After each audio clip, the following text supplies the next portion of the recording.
Good morning India. दोस्तों नमस्कार। दोस्तों आज की ये कहानी काफ़ी इंटरेस्टिंग होने वाली है, तो चलो मैं आपको सुनाती हूँ आज की हमारी इस प्यारी सी कहानी को।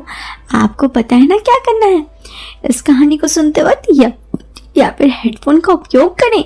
इससे इस कहानी ऑडियो क्वालिटी भी पसंद आएगी जब आपके कानों तक पहुँचेगी। चलिए अब इस कहानी को शुरू करते हैं।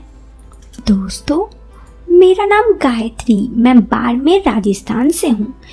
तो बात आज से कुछ सालों पहले की है। उस वक्त मेरी उम्र 23 साल थी। मेरा बीए हो गया था और घर से सरकारी नौकरी का एग्ज़ाम की तैयारी कर रही थी।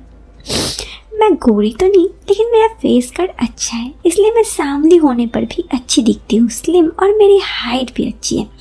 मम्मी पापा दोनों टीचर हैं, एक भाई है जो भी पढ़ता है। मम्मी तो स्कूल रहती है, इसलिए घर पर अधिकतर कामों में मैं ही करती हूँ। ये बात तब की है जब बीए का एग्ज़ाम ख़त्म हुआ था। 23 साल की थी मैं उस वक्त। हमारा मकान 2 मंजिला है, नीचे हम रहते हैं और ऊपर का हिस्सा किराए पर दे रखा है। ऊपर 2 रूम है जो एक ही पूरे फ्लैट के जैसा है। ऊपर वाले हिस्से पर 2 लड़के रहते हैं, कमलेश और राज। उन दोनों की उम्र 23 साल 27-28 की हुई होगी। उन दोनों की पढ़ाई हो चुकी है। उनमें से एक जॉब करता है और एक ऐसे ही एग्ज़ाम की तैयारी करता है। वो दिखने में एकदम काले से थे, लेकिन दोनों मुझसे अच्छे से बोलते। बहुत बार वो हमारे घर चाय पीने आते। उनकी नज़र शुरू से ही मेरी तरफ थी, लेकिन मैंने ध्यान नहीं दी। मैं बस अपने पढ़ाई पे ही लगी रहती, क्योंकि मुझे एग्ज़ाम जो निकालना था।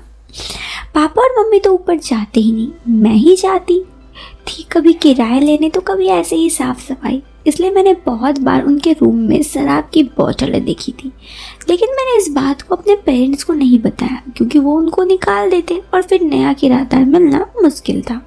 मैं उनके रूम पर लड़की लाते हुए देखी थी, लेकिन मैं ये सब इग्नोर कर दी थी, घर वालों को नहीं बोला।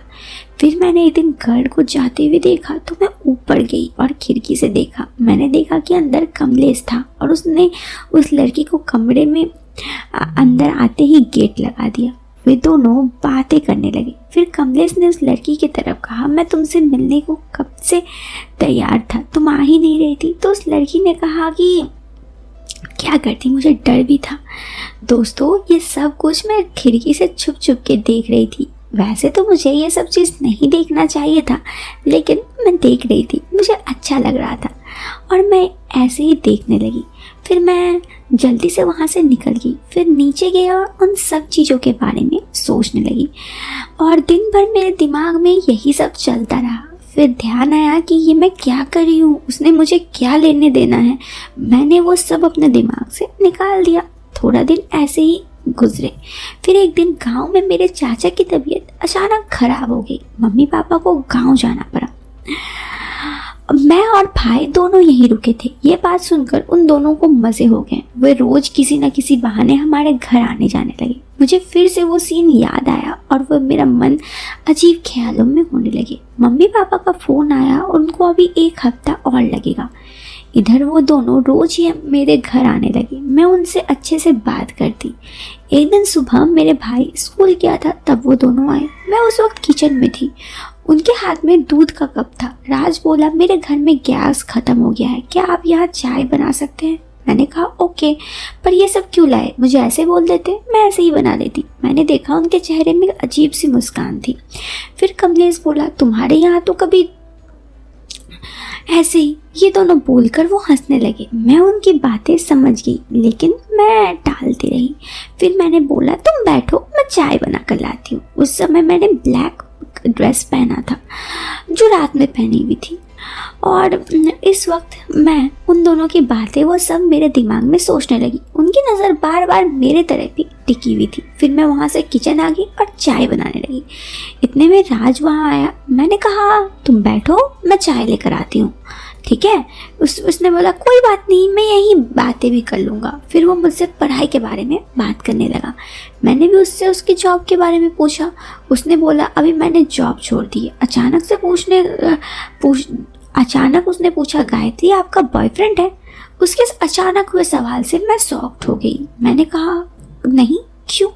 उसने बोला ये कैसे हो सकता? मैंने कहा ऐसा ही है। वो चुप हो गया। फिर मैंने बोला क्या तुम्हारी कोई गर्लफ्रेंड है? उसने बोली हमारी ऐसी किस्मत कहाँ।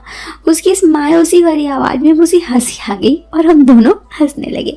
इतने में अचानक उसके पीछे से कमलेश आया और फिर कहा कि क्या हुआ? मैंने कहा ये क्या कर रहे हो? वो हंसने लगा। मैंने कहा प्लीज़ मुझे छोड़ दो, ये क्या कर रहे हो, अच्छा नहीं लग रहा है। फिर कहा तुम्हें प्यार कर रहा हूँ। उसने मेरे पास आकर कहा।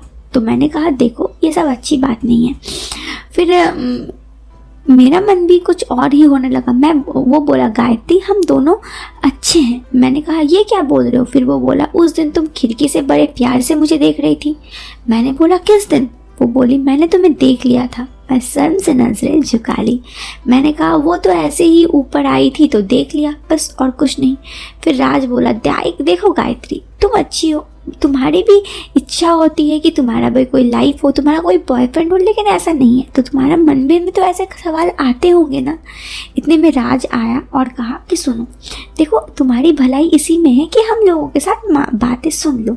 मैं बोली देखो ये सब गलत है, प्लीज़ ऐसा मत करो। वो लड़की तो है, वो लड़की के साथ जाओ। लेकिन मुझे अब अच्छा नहीं लग रहा था और उन दोनों की बातें कहीं ना कहीं मुझे पसंद आ रही थी। फिर कमलेश बोला कि देखो तुम्हारे दिमाग में भी ये सब है, मुझे पता है। फिर मैंने गैसें बंद कर दी और अब सब कुछ मेरे दिमाग में चल रहा था। मैंने उन्हें बोला ये बात तुम किसी को मत बोलना प्लीज़। राज बोला पागल हो क्या, हम क्यों भला किसी को बोलने जाएंगे। मैंने बोला ठीक है फिर चलो। उन दोनों ने कहा कि ठीक है मैं मेन गेट देखता हूँ। वो दोनों हंसने लगे और फिर मेन गेट देखा और उसके बाद हम लोग गए अपने कमरे पर, वहाँ पर बैठे और तब तक चाय, मैंने कहा कि रुको चाय ले आती हूँ। मैं उन दोनों से कहा कि 1 मिनट रुको। फिर मैं चाय लेकर आई और उसके बाद उन दोनों ने चाय पिया और फिर हम लोगों की थोड़ी ऐसी ही बातचीत हुई नॉर्मल सी। फिर उसने मुझे बताया कमलेश ने कि उस दिन जो लड़की थी वो उसकी गर्लफ्रेंड नहीं थी, बल्कि एक लड़की थी जो उसे ऐसे ही मिली थी। मैंने कहा मुझे वहाँ से नहीं देखना चाहिए था, ये मेरी गलती है, मैं मानती हूँ। इस पर उन्होंने कहा कोई बात नहीं और इस तरह हमारी थोड़ी बहुत नॉर्मल बातचीत हुई। मुझे कमलेश और राज में से राज सच में पहले से ही बहुत अच्छा लगता क्योंकि उसका बिहेवियर भी बहुत अच्छा था और वह जॉब भी करता था।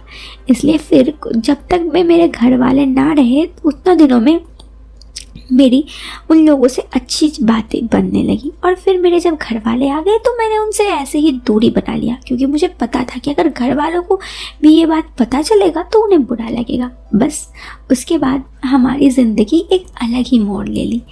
तो दोस्तों ये कहानी तो यहाँ पे ख़त्म हो जाती है। आपको ये कहानी कैसी लगती है कमेंट बॉक्स पे ज़रूर बताएं। इस वीडियो के पसंद आने पर आप वीडियो को लाइक और चैनल को सब्सक्राइब करें। टिल देन मैं मिलती हूँ फिर एक नए वीडियो में एक नया इंटरेस्टिंग टॉपिक के साथ। तब तक के लिए बाय, टेक केयर, बाय।